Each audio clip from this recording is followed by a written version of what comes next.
Alalayan lang yung pakpak. Tsaka yung, ayun o, mga kalapatids, may kuto. Ayan o, umalis. Tumulutang o. Ewan ko anong klaseng, ano to, parang langaw siya, nagagamba na ewan. May pakpak. Ito yung tumatalon-talon eh. Yo, what's up mga kalapatids? Good morning sa ating lahat, especially sa mga kanubi nating nakatutok dito sa ating munting tahanan, Chocobolok TV. And for today's video, isang napakagandang panahong Huwebes nga. At sasamantalahin natin ang pagkakataon mga kalapatids para paliguan yung ating mga alagang warriors dito sa ating Flyers Slope. Sapagkat nitong mga nakaraang araw ay napansin ko na meron silang mga maliliit na parasite dito sa kanilang pakpak. Nakaka-apekto yun sa kanilang performance. Lalo na tinitraining natin sila sa liparan sa ngayon. Imbis na ganahan silang lumipad, magdadapo yan at magkakamot o magpapagpag dahil nga kinakati. So, i-eliminate na natin yan para wala na tayong agam-agam dyan at tuloy-tuloy yung ating ginagawa sa kanilang pagsasanay para palakasin yung kanilang baga pagdating sa liparan. And then tomorrow, magpupurga din tayo sa ating mga alaga sapagkat matagal na panahon na nung pinurga natin itong dalawang to, tapos itong tatlong ito hindi pa natin to napupurga. So lilinisin na natin yan, yung loob at labas ng kanilang pangangatawan para wala na tayong maging problema. And then next week susimulan na natin ang intensive training nila pagdating sa liparan. So alright, samahan niyo ako mga ka-newbie sa ating gagawin ngayon. Magpapaligo tayo. Kung hindi ka pa nakapag-subscribe sa ating channel, mag-subscribe ka na para sa susunod na kwentuhan, updated ka. Alright, wag na natin patanggalin ito. Let's go! Balik tayo dito sa ating gagamiting pampaligo sa kanila. Yan nga, mga kalapatids. At siyempre, gagamit tayo nito. Wash out lang yung gamit natin. Not sponsored to, mga kalapatids. Ito lang yung available dito sa aming lugar. Sasamantalahin na natin yung pagkakataon na subuan sila ng vitamins. At sponsored din yan, mga kalapatids. Mahinang nilalang lang tayo, kaya yan lang ang ating gamit na vitamins. Mumurahin lang yan, pero okay na rin yan kesa wala. Kaya mga kalapatids, paliguan na natin sila. Baka paliguan pa ng iba, alright? Ang sistema ang gagawin natin, pagkakuha natin ng ibon, susubuan muna natin sila bago natin sila ilublob dito sa paliguan, alright? So inuna ko na nga muna itong checkered na to, yung green banded natin. Siyempre susubuan muna natin yan. Yun mga kalapatids, nasubuan ko na. At ngayon naman ay paliliguan na natin sila. Ilulublog muna natin dito sa ating paliguan. Naayos ko lang yung paghawak mga kalapatids para hindi pumiglas. So soak lang natin siyan. Up. May piglas yan. So una lang yan kasi hindi sanay. So yan lang natin yan. Magandang pagkakataon to mga kalapatids, lalo na pagka naglulugon yung ating mga alaga. Tulungan natin silang mapabilis yung kanilang paglulugon.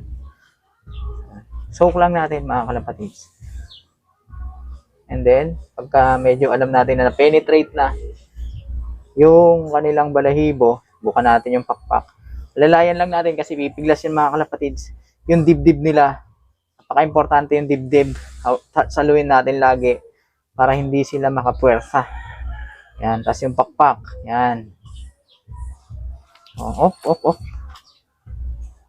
May piglas mga kalapatids. Dahan-dahan lang.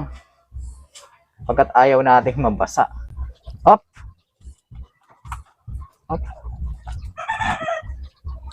So, pagkatapos nilang maglublob dito, doon natin na sila ilalagay sa taas ng bubong para mabilad. So ito, nilipat ko sa kabilang pakpak naman, nakakampay natin para ma-penetrate yung ilalim. So yan. Natamad sila nung mga nakaraan eh, nagtataka ako. Tapos nakita ako may mga kumakapit sa akin parang maliliit na pulgas. Hindi maganda yon. So ibig sabihin meron silang ganun. So ang ganda ng katawan nito mga kalapatids. So dun sa ginagawa nating one day eat or one time feeding sa isang araw, maganda yung resulta sa kanilang pangangatawan. Tsaka, dahil nga sila ay lumilipad, kaya exercise, nabubuo yung pangangatawan nila, nagkakaroon sila ng muscle.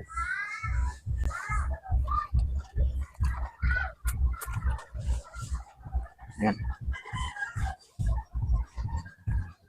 Yan yung pilig nila. Tanggal yung mga kuto-kuto dyan. Leg. Iwasan lang natin mga kalapatids na kanyubi. Mabasa yung kanilang tenga. At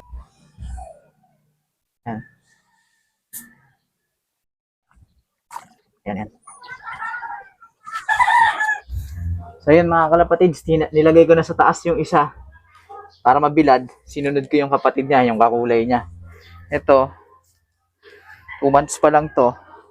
Going 3 months. Samantalayin na rin namin pagkakataon, bigyan ng calcium at multivitamins. Sasubukan ko na ng vitamins, multivitamins, saka calcium. So, lulublob na natin siya. Alalayan lang yung pakpak.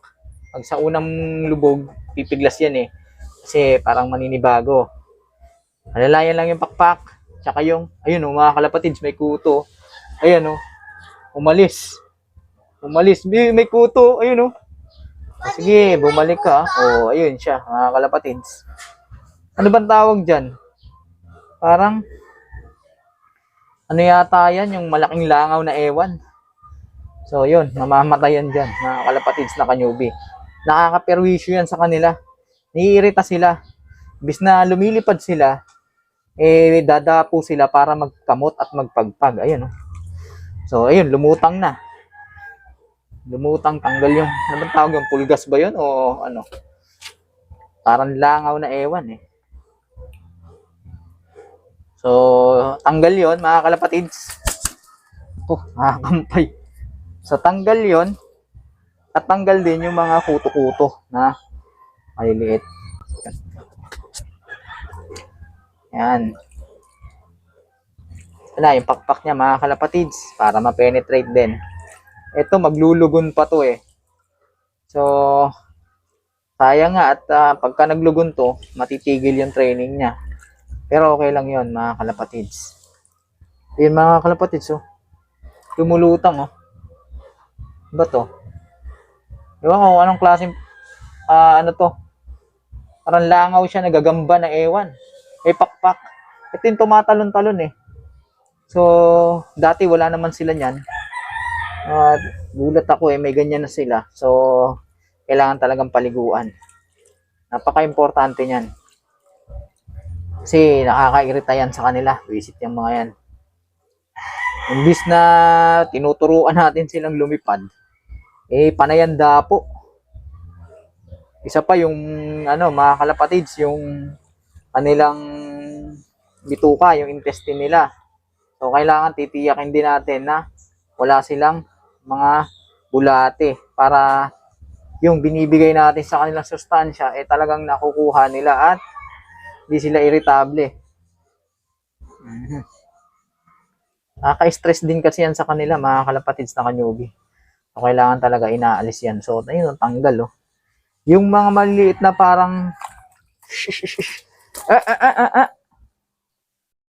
yung maliliit na parang parang kuto na ewan na parang lisa. Na minsan gumagapang din yun eh. So yun, matatanggal din yan, mga kalapatids. Yung mga paa, samantalay na rin natin hiludan para matanggal yung mga dumi-dumi. Yan. So, pagkatapos niyan, lalagay na natin sa taas. Alright, babalik ako. Lalagdag na natin yan. Pipiglas yan, so maging ready tayo. Yan, ako na lang naman. So, yun, hawakan natin maigi ulit. Ito na yung panghuli natin, mga kalapatids, yung ginip bird sa atin. Tama-tama, naglulugon to. So, makakatulong yung papaligo sa kanya at malilinis natin yung kanyang mga pakpak. Ayan Simula yung dumating dito sa ating loft, hindi pa natin to napaliguan. So, paliliguan natin to. Pero bago ang lahat, vitamins muna. So, yun, nasubo ko na yung calcium at multivitamins. So, dahan-dahan natin siyang ilubog. A few moments later. Tapos na nga natin silang paliguan at itong natirang tubig na may shampoo, papaligo natin naman o ipanlilinis doon sa kanilang kulungan. Tanggalin lang natin yung mga balahibo. Ako, kulit ng ating mga alaga sa taas. Pagka sila nahulog, yari sila sa pusa. One eternity later. Update tayo mga kalapatids. Ayan nga, nalinis na natin yung ating kulungan at ang pinambanlaw nga natin yung pinangpaligo natin sa ating mga alaga. Ito yung ating isang ibon na hindi natin siya pwedeng pakawalan sa taas sapagkat hindi pa siya maamo. So dyan lang siya magpapatuyo. Yung apat nandun sa taas, mukha naman silang okay doon. At mamaya pagka tuyong-tuyo na sila at kaya nang lumipad, papapasukin na natin sila mga kalapatid. So dyan muna natin siguro tatapusin yung ating kwentuhan para sa araw na ito. Sana may napulot kayong mga kaalaman at naaliw sa ating ginawang kwentuhan. At kung hindi ka pa nakasubscribe, mag-subscribe ka na at i-hit mo na rin ang notification bell para updated ka sa susunod nating kwentuhan. Paano mga kalapatids?